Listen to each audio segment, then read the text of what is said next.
안녕하세요. 백년 면역력을 키우는 짠맛의 힘의 저자 김은숙입니다. 오늘은 여러분들이 많이 하시는 질문 중에서 명현 반응에 대해서 말씀드려 보려고 합니다. 명현 반응 과연 있는가? 그리고 이 명현 반응과 부작용 어떻게 구분할 수 있을지, 소금 드시면서 일어나실 만한 예측 가능한 반응들 정리를 해드리도록 하겠습니다. 명현 반응과 이 부작용 과연 어떻게 구분할 수 있을까요? 두 가지 기준을 알려드리도록 하겠습니다. 이 첫 번째는 명현 반응은 길지 않습니다. 몇 날 며칠 간다, 1년 넘게 간다, 명현 반응이 아니라 부작용입니다. 뭔가 잘못하고 계시다는 거죠. 명현 반응은 짧고 굵게 나온다. 그리고 사라집니다. 피부가 안 좋아서 한약을 먹었는데 1년, 2년을 먹었는데 계속 피부가 더 안 좋아지고 여러 가지 반응들이 나온다. 문의를 했더니 명현 반응이다. 더 먹어야 낫는다. 그런 이야기를 들었다는 얘기 많이 하십니다. 소금을 권해줘서 소금을 드셨는데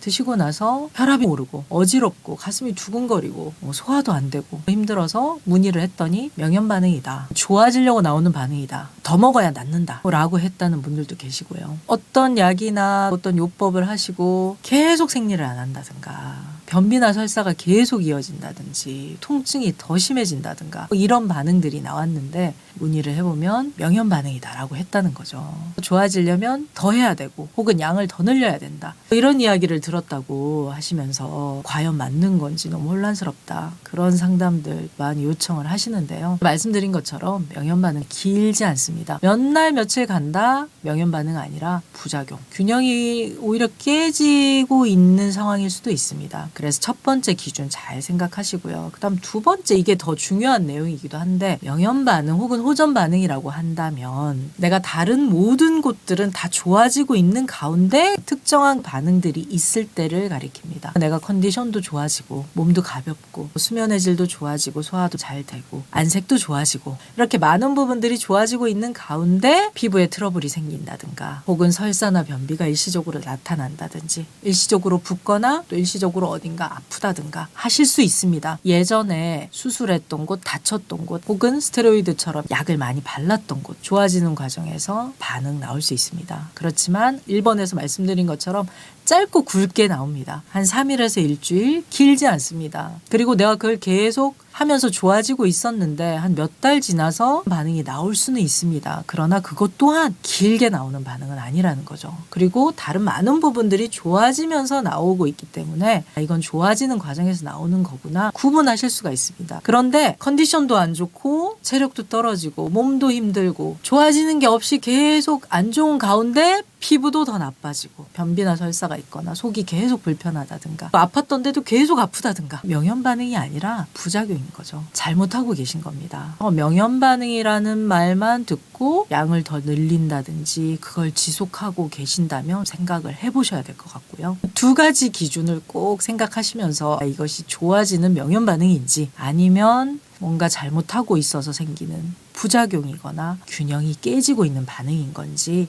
구분하실 수가 있습니다. 그렇다면 소금을 드시면서 나올 수 있는 예측 가능한 명현 반응들 혹은 호전 반응이라고 할 수 있는 거 어떤 것들이 있을까 정리를 해드리도록 하겠습니다. 첫 번째는 예전에 아팠던 곳 다시 아플 수 있습니다. 허리 디스크 수술을 하셨다든가 발목 골절이 있었다든지 다쳤거나 수술을 했거나 하셨던 부분이 있으면 좋아지는 과정에서 다시 아플 수 있습니다. 그러나 짧고 굵게 길지 않다. 한동안 그 증상이 없어졌다가 이 좋아지는 과정에서 거의 한 3일 돌리기도 힘들 정도로 아프더라. 그런 얘기 하시는 분들이 있는데 다른 부분들은 다 괜찮고 체력도 많이 좋아지고 사람들이 얼굴 좋아졌다 얘기하고 내가 생각할 때도 기분도 괜찮은데 신기하게도 예전에 안 좋았던 부분이 한 며칠 다시 아픈 거죠. 3일 정도 아픈 것 같은데 그러고 나면 예전에 안 좋았던 때보다 훨씬 더 가벼운 느낌으로 좋아지는 느낌 받으실 수 있습니다. 그래서 길지 않은 거죠. 예전에 다쳤던 데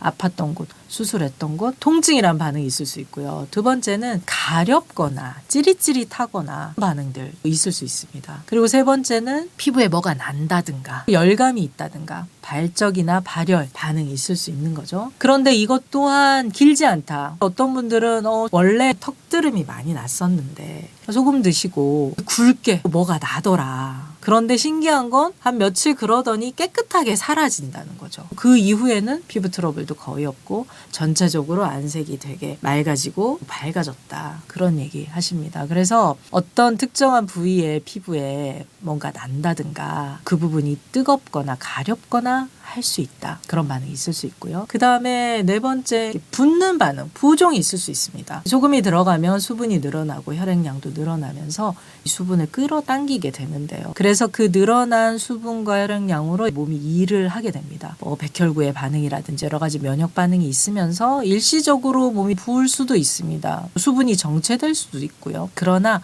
이것 또한 반응이 길게 가지 않는 거죠. 아침에 자고 일어나면 조금 부었다가 오후 활동하면 괜찮거나 한 며칠 되게 부었는데 그 다음부터 붓기가 싹 빠지면서 몸도 가볍고 몸무게도 조절이 되고 오히려 붓기가 빠지면서 푸석푸석한 것들이 없어지고 피부가 더 쫀쫀해지고 탄력이 생기는 거죠. 일시적으로 붓는 반응 있을 수 있다. 그리고 또 하나는 여러 가지 노폐물이 빠지는 과정에서 분비물의 변화 있을 수 있습니다. 소변량이 많아지거나 대변량이 많아지거나 먹는 것도 별로 없는데 왜 이렇게 변을 많이 보지? 하는 그런 반응이 있을 수 있습니다. 변비와 같은 반응도 있을 수 있고요. 일시적으로. 설사 같은 반응도 있을 수 있습니다. 그런데 이게 몸이 탈이 나서 생기는 설사라면 체력도 떨어지고 기운이 없을 텐데 노폐물이 빠지면서 생기는 자연스러운 설사 같은 경우는 설사를 했는데 기분이 나쁘지가 않고 오히려 더 시원하고 몸이 가볍습니다. 그리고 배가 아프다든지 힘이 빠진다든지 하는 반응 없고요. 그리고 일시적인 반응으로 나올 수 있다. 변비나 설사 혹은 대변 소변이 많아지거나 변화가 있는 반응들 있을 수 있고요. 갑자기 가스가 많이 발생해서 방구도 많이 낄 수도 있고 이것 또한 일시적인 반응이다. 있을 수 있습니다. 그런데 오히려 가스가 많이 차고 속이 더부룩하고 복통도 있고 그게 지속된다? 그러면 잘못하고 계신 거다. 소금을 줄이시거나 양을 줄이시거나 먹는 방법을 바꾸거나 영양을 해서 밸런스를 맞춰주셔야 하는 거죠. 그리고 풀리는 반응 중에서 계속 잠이 오거나 졸리는 반응 있을 수 있습니다. 잘못 오해하시면 왜 이렇게 졸리지 자도 기운이 없는 거 아니야? 피곤한 거 아니야? 라고 생각하실 수 있는데 얼어있던 땅이 녹으면서 풀어지면서 쪼여있던 긴장감이 풀어지고 수축되어 있던 혈액 혈관들이 확장이 되면서 오는 여러 가지 반응들 있을 수 있습니다. 졸리거나 나른하다고 해도 너무 걱정하지 마시고 자연스러운 과정이구나 이해하시면 되겠고요. 근데 계속 끝이 없이 졸리고 나른하다 그러면 잘못하고 계시는 거다. 부작용이다 라고 말씀드리고요. 또 하나는 졸리면서 풀리는 반응도 있을 수 있지만 말똥말똥해져서 잠이 안 오는 그런 반응도 있을 수 있습니다. 피가 맑아지고 몸이 맑아지면서 뇌가 깨어나면서 생기는 각성 반응인데요. 특징이 뭐냐면 졸리지도 않고 잠도 제대로 못 잤는데 몇 시간 못 잤는데 그 다음날 피곤하지가 않다. 그 다음날도 굉장히 말똥말똥하고 업무도 다 하고 공부도 다 하고 그런 반응이 있을 수 있습니다. 신기한 거죠. 각성 반응 같은 건데요. 그러나 이것도 길지 않다. 계속 그렇게 이어진다 그러면 그건 다른 부분에 보완이 필요하다는 신호입니다. 그리고 나올 수 있는 반응 중에서 생리주기의 변화 있을 수 있습니다. 생리주기가 조금씩 바뀐다든지 혈이 많아지거나 색깔이 일시적으로 탁했다가 맑아진다든가 하는 반응 있을 수 있는데요. 그러나 이것 또한 길게 이어지지 않습니다. 생리주기도 처음에 좀 변화를 보이지만 바로 균형을 잡고요. 아래로 배출되는 노폐물도 짧고 굵게 나오고 다시 맑아지 그런 반응으로 바뀝니다. 그리고 또 하나 예측 가능한 반응 중에서 감정의 변화 있을 수 있는데요. 몸이라는 것은 하루아침에 나빠지지도 않지만 또 하루아침에 좋아지지도 않습니다. 우리의 생각은 물질로 존재하지 않기 때문에 시간과 공간을 초월하죠. 내 몸이 지금 여기 있지만 나의 생각은 어린 시절 과거로도 가고 미래로도 갈 수 있고요. 공간을 초월해서 서울에 있지만 부산으로 갈 수도 있고 미국으로도 갈 수 있고 우주의 어디까지도 갈 수 있습니다. 그런데 현실은 몸이 지금 여기 시간과 공간 속에 매여 있다는 거죠. 몸의 변화는 시간과 공간의 변화와 함께 가야 됩니다. 제약 속에 있는 거죠. 마음은 내가 새로운 건강 이론, 건강법도 알게 됐고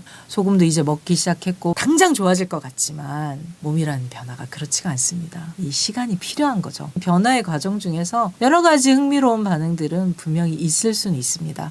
그렇지만 중요한 거는 방향성이죠. 균형이 깨지는 쪽으로 가는 건지 균형을 잡아서 건강으로 가는 건지는 지켜보시면 잘 알 수가 있는데요. 그래서 늘 늘 밖에서 답을 구하려고 하지 마시고 내 몸이 보내는 신호, 몸이 가지고 있는 스스로 치유할 수 있는 힘, 치유 본능, 생명력 늘 귀를 기울여 주시고 몸의 지혜를 열어 주신다면 이 건강이란 어렵지 않습니다. 왜냐하면 다른 어느 누구의 몸이 아니라 내 몸이기 때문에 먼저 내 몸과 친해지고 내 몸과 소통을 하셔야 됩니다. 그러면 낱낱의 건강법과 어떤 원칙들과 규칙들과 상식들 일일이 집어넣지 않더라도 자유자재로 이 직관을 깨우시고 몸의 지혜를 깨우시다 보면 어렵지 않은 거죠. 저절로 일어납니다. 몸은 언제나 이 몸의 주인인 나를 살리기 위해서 늘 애를 쓰고 있기 때문에 그 신호를 읽어주시고 조건만 잘 만들어 주신다면 스스로 치유해냅니다. 살리려는 방향으로 나아가게 돼 있습니다. 너무 어렵게 생각하지 마시고 너무 많은 정보 또 너무 많은 지식 찾아 헤매지 마시고 몸과 먼저 소통하는 게 필요합니다. 이 건강 찾고 좋아지는 과정에 소금 드시고 여러 가지 반응들 많이 경험하셨을 텐데요. 여러분들이 경험하신 명현 반응 혹은 호전 반응이라고 할 만한 것들 있으시면 댓글로 남겨주세요. 막막하고 깜깜한 망망대해에서 이 등대 불빛 하나 보고 길을 찾아가듯이 처음 이 길을 가거나 길을 찾아서 헤매고 계신 분들한테는 큰 힘이 될 수 있습니다. 영상 아래 댓글 남겨주시면 3분 선정해서 소금차 선물로 보내드리도록 하겠습니다. 여러분의 소중한 경험과 지혜 함께 나눠주세요. 늘 강조드리지만 중요한 건 소금이 아닙니다. 그 소금과 만날 나의 몸, 여러분들 안에 이미 존재하고 있는 놀라운 치유 본능 깨우셔서 건강 자립하실 수 있도록 고마운 TV가 함께 하도록 하겠습니다. 내용 도움 되셨다면 구독, 좋아요, 알림 설정 꼭 부탁드립니다. 다음 시간에 더 좋은 내용으로 찾아뵙도록 하겠습니다. 고맙습니다.